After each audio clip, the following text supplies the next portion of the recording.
looking forward to seeing them. We need to create a great environment. I know we will, like always. We need to have the Neyland effect in effect on Saturday night. And, it's our responsibility as a football team to prepare and practice the right way to go play. But our fans need to be a huge part of the environment and the football game as well. So looking forward to it. Florida's playing their best ball right now. They've continued to get better throughout the course of the season. That's really in all three phases. Defensively, long, athletic, have speed. Offensively, both of the quarterbacks are playing really good football right now, and offensive line's really solid. So I'll open it up for questions.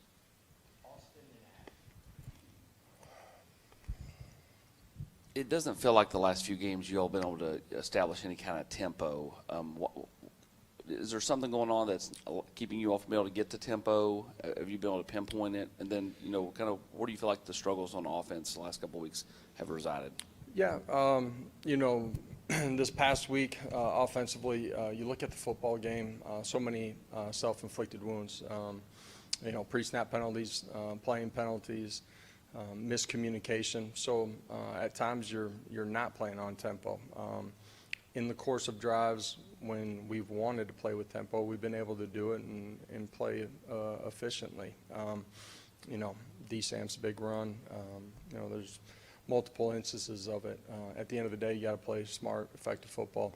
The prior week, I certainly slowed things down in the second half and played a different style just because of the flow of the football game and trying to play all three phases together.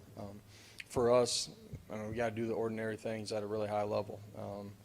Last week, we didn't do that very well. The week before that, we did a lot of things really well. Josh, on pass protection, when you look back at the film, were the issues more pre-snap or post-snap? And why have odd fronts giving you guys issues? Structurally, that's what the last couple opponents have decided to play against us. Certainly capable last week of attacking it and performing better than we did, in the run game and in the pass game. Again, some of the things that we control, not taking anything away from Arkansas, but some of the things that we control, we did not handle very well. You heard me say it already, but communication was a big part of it, and then the penalties. It just changes the way the game's played. Too many third and longs. So we got to be ready, go attack what we see on game day. Kind of following up on some of that defensive structure. I know you've seen every defensive structure against your offense for a long time. Yeah. Is there anything that the last 2 weeks have done to make it that those guys are making it harder on Nico? That it's harder for him to decipher because of what they're doing in the back end? No, Nico played really well a week ago. Clean in his decision making, decisive, accurate with the football. This past week, first play of the ball game, rips a nice ball. Some of all parts as the game went on, we didn't play as clean. Some of that's Nico, some of that's the guys around him. Quarterback position takes 10 other guys around you playing at a high level too. So some of all parts, all 11 operating, doing, I'm going to say, ordinary things at a really high level consistently, was the difference in the ball game the other night. Yeah, the last couple of years, we've seen 4 down, 5 down, 3 down. Seen those structures. We got to go attack it and play well. Josh, how would you assess the play of Lance and Campbell at tackle, and what's the next step for them? What's really important for them this week as they continue to try and take that next step? Yeah, love those guys, believe in those guys. Those two, like pretty much everybody offensively, can perform at a higher level. As we go and have performed at a higher level than they did the other night. And some of that's just ordinary things, fundamentals, technique, lineman assignment, and technique. Coach, specifically on the Arkansas's pass rush, was that more a result of communication, just flat out one-on-one battles? Some of it was just one-on-one battles. When you look back at and it's easy to be Monday morning quarterback, but that last minute, I think you're the lead Monday. You're the first you're string right, guy. I am. I'm leading the charge. Okay, first string. You hit the big Hubs, play you to must be second Dante. string. Looking back, do you wish you'd called a timeout there, or were you just trying to Which, just at get- the end of the game? Yeah. Yeah, in hindsight, yep, for sure.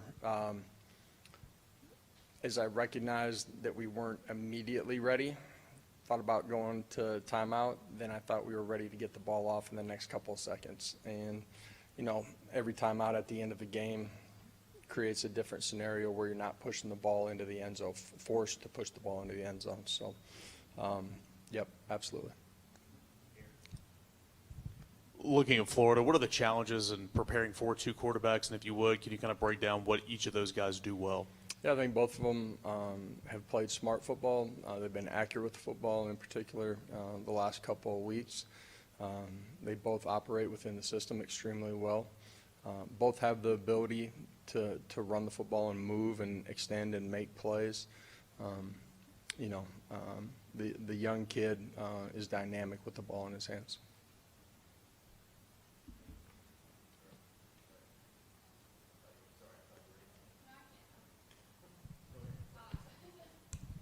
You mentioned Florida's defense. Against their game against UCF, Tyreek Sapp had a really great game, sacked the quarterback, I think, 5 times. What's kind of the game plan as you get ready for a quarterback and or a defense that does like to blitz as well?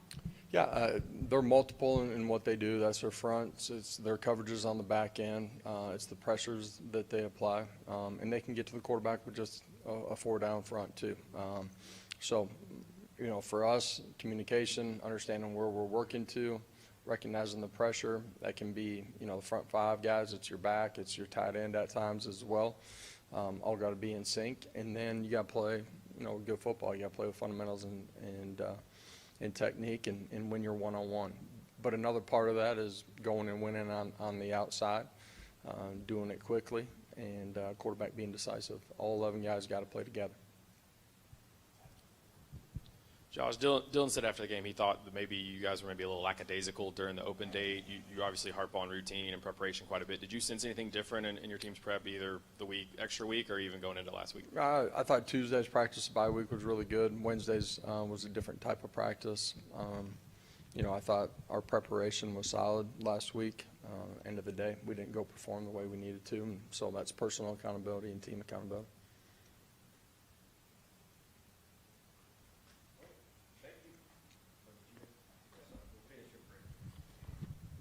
Is there any update on Squirrel and Brew at this point Yeah. to start the week? None of the injuries are long-term season-ending injuries. As we go through the week, we'll find out exactly where everybody's at. You guys can look forward to the injury report on Wednesday night.